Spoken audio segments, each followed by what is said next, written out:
Kembali di Anyu Sore, pemirsa, kelompok kriminal bersenjata kembali berulah. Kali ini seorang pekerja bangunan di distrik Sugapa, Papua menjadi korban. Ia diserang ketika sedang berada di lokasi proyek.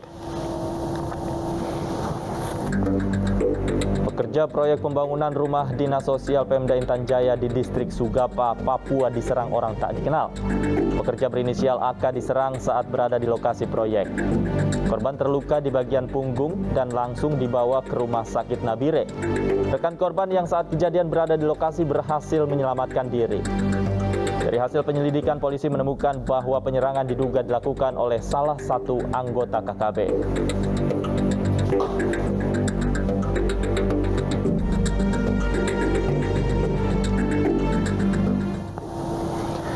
Lalu bagaimana peristiwa penyerangan yang dilakukan kelompok kriminal bersenjata terhadap warga sipil di distrik Sugapa, Kabupaten Intan Jaya? Sudah bergabung bersama kami Kombes Pol Ahmad Mustafa Kamal, Kabid Humas Polda Papua. Selamat sore Pak Kamal. Selamat sore di Jakarta, selamat malam di Papua. Baik Pak Kamal, kami ingin konfirmasi apa betul terjadi penyerangan Pak di Sugapa? Ya, kemarin terjadi penyerangan terhadap karyawan yang sedang melaksanakan pembangunan rumah bantuan dinas sosial, di mana korban ini ditemukan oleh saksi ketika saksi akan berangkat kerja. Jadi korban ditemukan di pinggir jalan. Tentang kronologi secara lengkap, karena korban sekarang sudah dirawat di rumah sakit Nabire, ya. Jadi saat itu dia menyampaikan pada saksi yang menolong bahwa saya tadi ditebas atau dibacok dengan parang oleh seseorang dan mereka lari dan mengamankan diri dan mereka berupaya untuk mendapatkan jalan. Ternyata pukul 09.50 inilah ketemu salah satu saksi, kemudian oleh saksi dibawa ke rumah sakit di Intan Jaya, terus kemudian lakukan perawatan oleh tim medis, ya, untuk karena lubangnya atau goresan sangat perlu pengobatan secara intensif.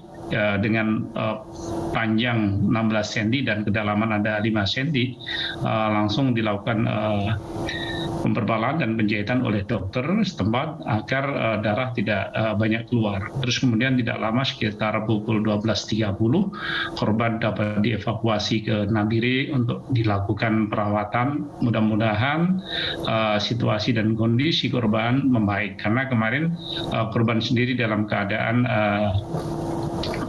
sadar. Meskipun kita cukup prihatin karena luka yang ada di belakang leher atau di punggung itu cukup mengkhawatirkan kondisi korban itu sendiri. Baik. Artinya hingga saat ini masih dirawat intensif ya Pak. Pada saat penyerangan, apakah terlihat ada berapa anggota KKB tersebut Pak?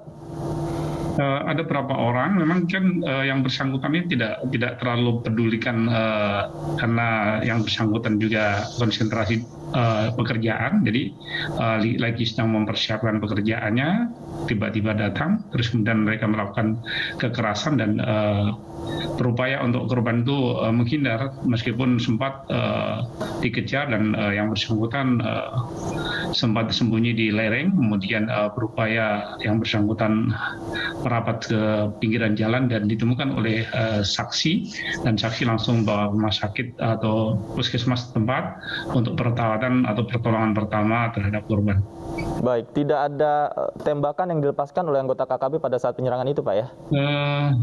Nyaris tidak terdengar ya oleh warga masyarakat di sekitar lokasi, atau kalau terdengar tembakan itu kan radius 500 meter sampai 1 kilo kan cukup terdengar, karena meski di sana itu kan daerahnya lembah-lembah ya, pegunungan yang tentu suara letusan itu mendaung gitu. Jadi sementara informasi yang kita dapat dari lokasi atau keterangan para saksi yang ditemukan di sekitar TKP setelah peristiwa itu, kemudian rekan-rekan dari reserse Intan Jaya langsung mendatangi TKP untuk memastikan peristiwa itu terjadi dan langsung komunikasi dengan beberapa pihak untuk lebih intensif melakukan perawatan terhadap korban, sehingga korban langsung dibawa ke Kabupaten Nabire.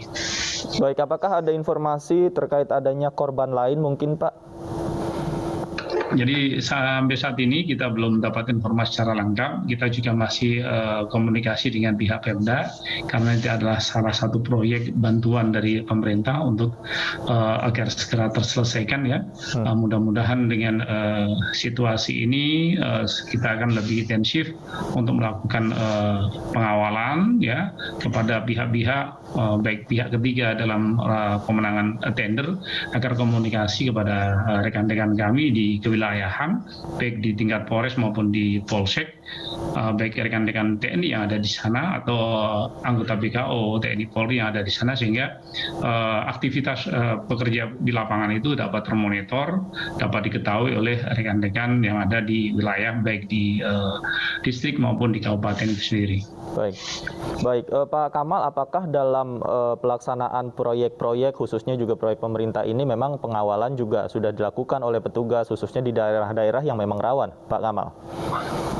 Jadi begini, Mas Bang. Jadi untuk beberapa kali kekerasan itu memang selalu kita ingatkan kepada mereka. Ada beberapa daerah-daerah yang perlu pengawasan secara intensif.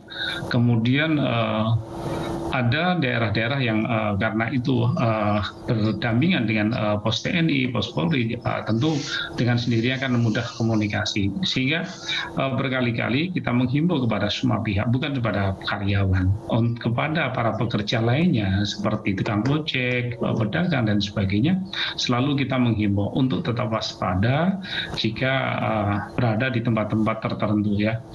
Tentu kita pahami bahwa ojek di penggunaan tengah itu cukup nilainya cukup signifikan ya, bisa sekali transportasi sampai 300 sampai 500 ribu.